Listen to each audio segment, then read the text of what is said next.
Orang pertama yang kita ingat bila kita masuk syurga siapa tuan? Siapa? Kita fikirkan ayah dan ibu kita. Yang kedua, isteri dan anak-anak kita, ahli keluarga kita.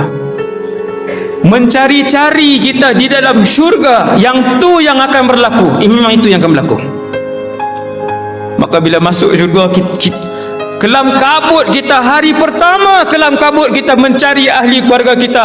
Apa makna nikmat syurga kalau ibu kita dalam neraka, ayah kita dalam neraka, sedang disiksa oleh para malaikat? Apa makna syurga? Tergamakkah kita suap satu suapan nasi yang sedap di dalam syurga? Mak kita sedang dibakar, kita tak suap tuan, kita akan termenung. Wahai orang-orang yang beriman, pelihara diri kamu, wa ahlikum, dan ahli keluarga kamu daripada api neraka Allah.